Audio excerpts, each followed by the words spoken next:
Hi, I'm George Foster. I'm owner of North Point Digital Productions and producer of the Zion Benton region. I want to thank you for being with us today to see this edition.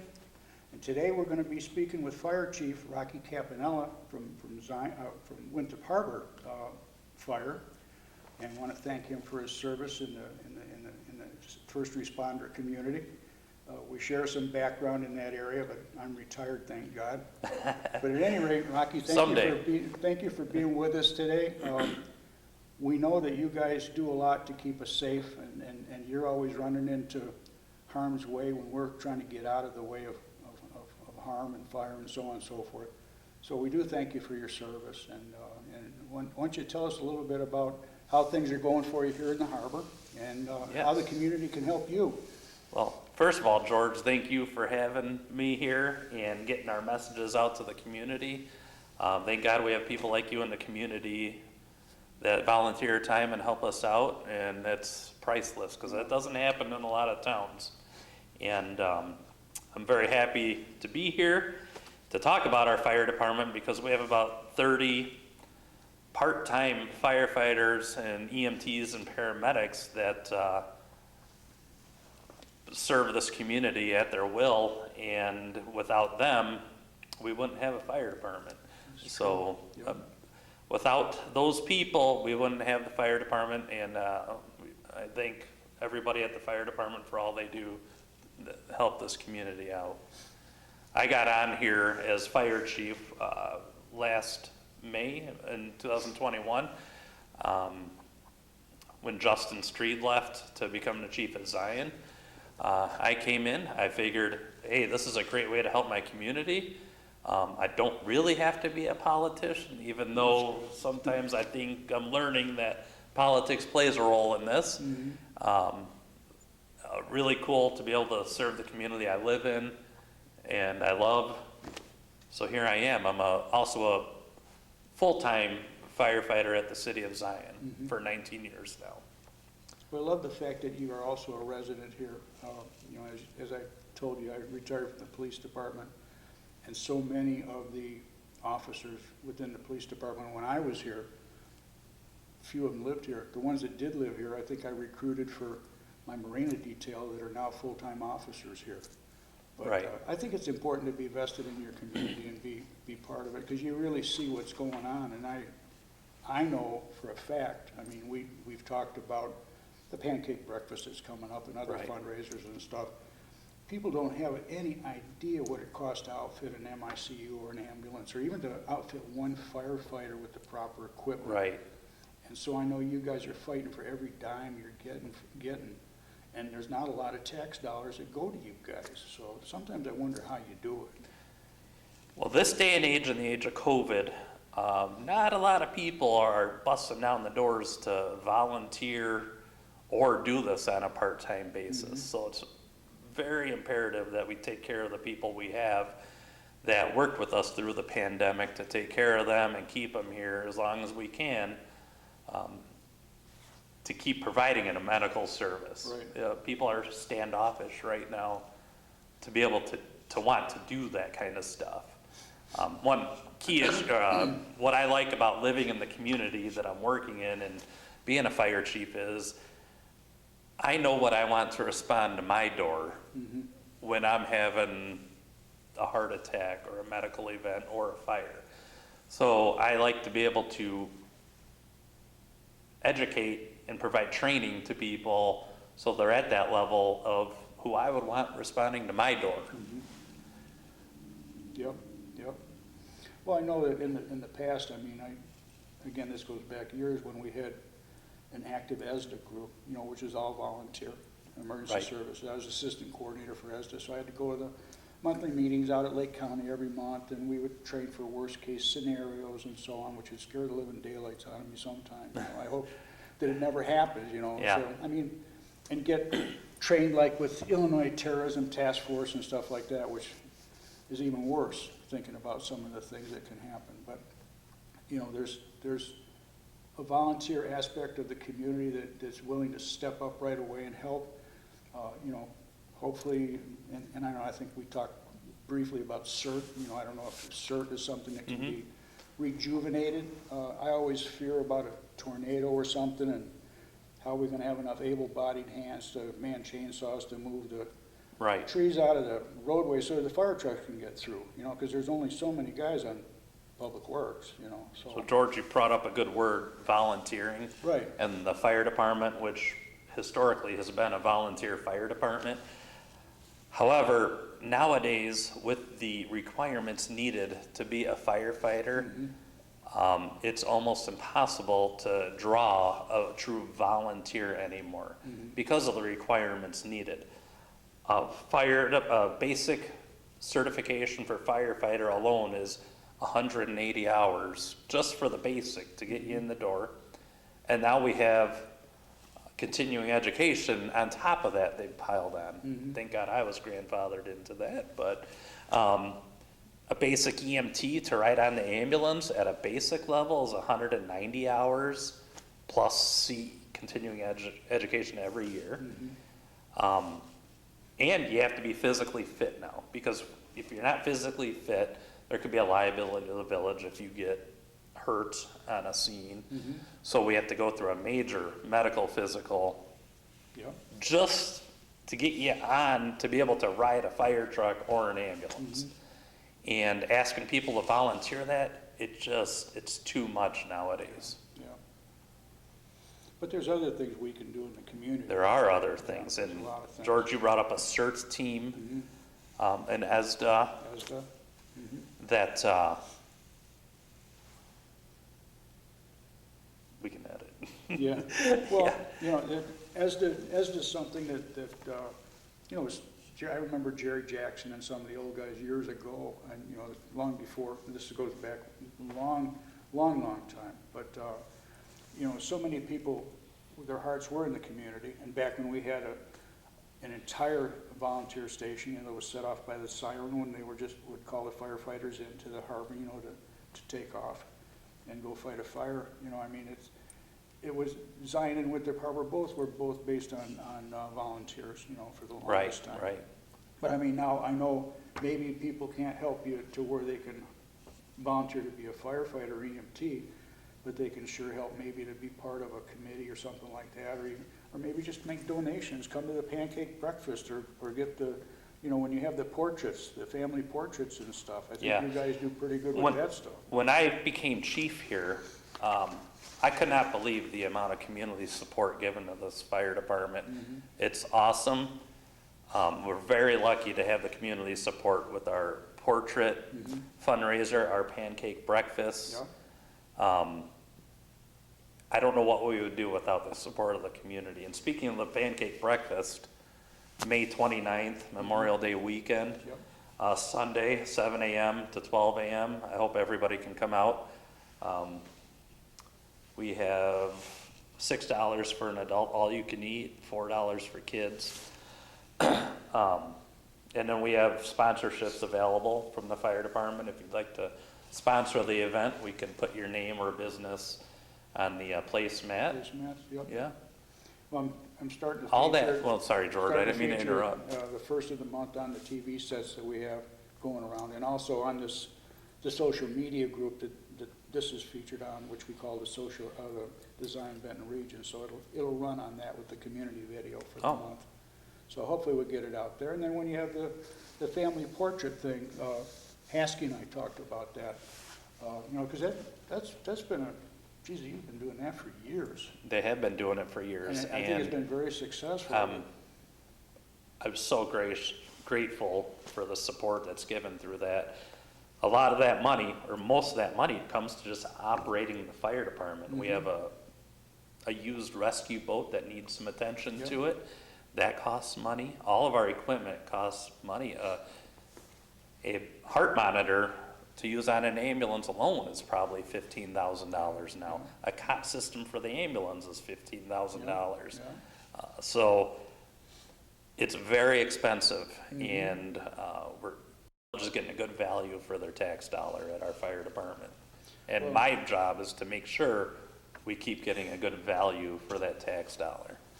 What I choose to believe, and what I keep saying throughout the time I've been doing this video stuff since I retired, you know, obviously video is strong. A minute's worth of video is worth a million words.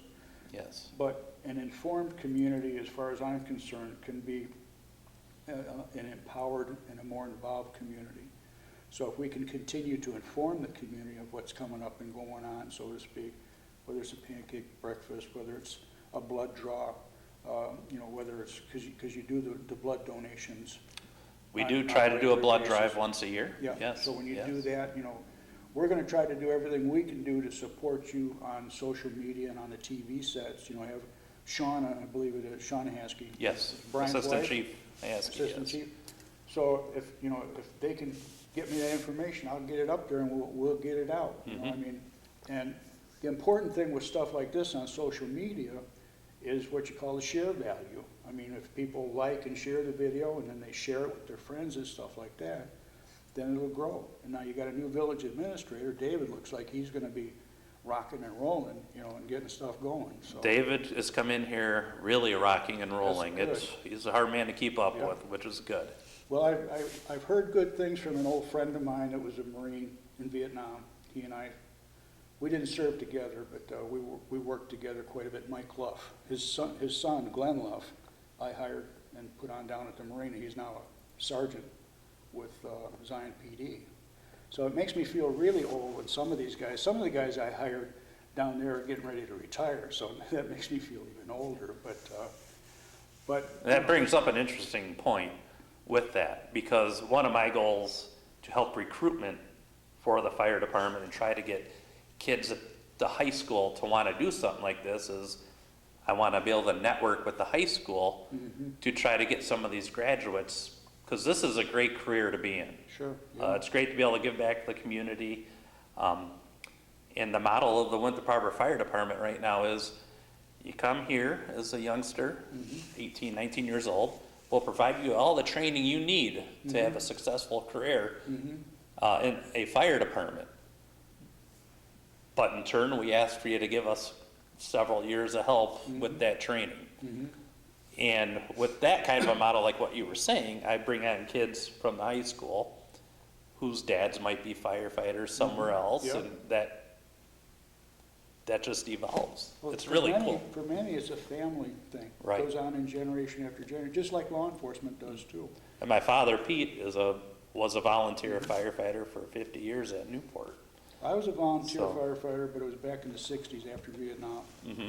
And, we didn't have any of the fancy gear like you guys got. We'd have a guy, as they would say, spraying behind you with a hose, trying to give you oxygen, because we didn't even have scuba. Yeah, thank God we don't have to do that Yeah, now. that was something else. But, Sifting smoke through your teeth. Yeah, but it made you appreciate, when you were successful in putting down a fire and saving people and Yeah. stuff like that. Well, George, nowadays, with the fires we have, by the way, we work very close with Zion Fire Department. Without each other, I don't know that we can do this safely. But the fires we have nowadays with the synthetic materials in the houses are very, very dangerous. Yeah. Well, the And chemicals. cancer is a major Yeah, obstacle that we have to be very careful with to make sure our young people all of our people at the department are protected as best as they can against the hazards we face now. A fire today in a house is not the same as it was 60 years ago. Everything is synthetic in a house, and even spreads quicker, doesn't it spreads very Yeah. quick. What'd they say before, it was double the size in 5 minutes, probably? Oh, it's even a lot probably more than 3 that minutes now. now. And the off gases are very dangerous Very and toxic. carcinogenic, so. Well, I know you guys have perfected incident command, because I've seen it work many, many times. And I know with the Quad and with Mavis and all the other features. I'm familiar with like Trudy at Newport and Yes. people with that, because of my associations over the years. But it's a great group. When you got a major incident, I remember the major fire at Skipper Bud's, when the 110 building or the 111 building went up, which was a hell of a fire. And I remember the response on that. Of course, I think you might go back to when Bob Collins' plane went into Yes. the top of MRMC. Yes. I was solo on the 911 center up here, and Fred Ray was solo on the radio room down in Zion. And it was just a major call out from that point, from a dispatch standpoint. From a dispatch standpoint, 28 minutes of radio time actually turned into 5.5 hours of total radio time when you recorded every channel that was coming in. It was amazing. Unbelievable. Coordination and so on. And the fire service has really perfected mutual aid. In our region, we all work like family. Yep. If we have a big incident, we're all going everywhere Yep. to help each other. Mhm. We have our surrounding departments, including Pleasant Prairie, we all work well together. Mutual aid, when it's getting a little bigger, we go to the mutual aid box alarm system, MABUS, to bring in an organized fashion, resources from further out. Yep. And we're all part of that. Well, there's so often you're in an area where you've got to bring in tanker trucks and set up the little portable ponds and stuff like Right. that, and start bringing in the water so you can keep fighting the fires. I mean, it's We just- do still have some non-hydranted areas that we serve in, Yeah. with the Winthrop Harbor Fire District and in Winthrop Harbor. I think you guys have come a long way from what I remember from 30, 40 years ago, and I really thank you for all your dedication to the service and to serving the community. It's been, you know, you've seen the hard side of it, I've seen the hard side of it. I mean, that's kind of like, that's the reason why I was glad to get out of dispatch, to get out of the radio room, you know what I mean? Because Right. sometimes those calls could stay with you, as I'm sure you've got many that you'd prefer to forget about. But on a lighter side, there's the good ones that you remember where somebody was saved. You know? Yes. So that's the, Mental health's a big deal right now in the fire Sure. service Yeah. with, you know, you go on to some of these calls and you see things that you're just not so programmed to see things like Sure. what you see. yeah. Big push right now for mental health, and we try to take care of people, offering services if they need some Yeah, to remedy that before it's too late. yeah, I mean, Georgia, in 2021, we went on 1,157 calls. just in the harbor? Just in Wow. Winthrop Harbor in Jesus Christ. 2021. That's a lot for a part-time fire department. Yeah, yeah, So, you always see stuff you don't want to see. yeah, But I'll tell you, Georgia, one thing we have in Winthrop Harbor that I think sticks out is the amount of falls we get called for Yeah. from elderly people. And if I could say something here today, if you need help installing a grab rail, anything, you need some help learning how to prevent falls, please come down, talk to us. I'm going to try to do some social media in the future on our Facebook page that you should be following if you're not, the Winthrop Harbor Fire Department, about how to prevent falls and ways that we can help you not fall. right, yeah, that's great. Education is super, and I know that quite often you have, in the conference room there at the fire station, you'll even bring in the kids, you know, Yeah. to have educational stuff, and then within the quad, you've got the firehouse, where you can show, Right, you know. that's a the county asset smokehouse, now, what we you got call the smokehouse. But, I mean, and that's all good. I mean, that's all good stuff too. It's the more you know. And with kids, knowing how to use 911, knowing what to do when there is a fire, you know, and that's all golden. I mean, and we'll do everything we can to help you inform the community. I mean, we'll be your megaphone, so to speak, from whatever you want to get out there.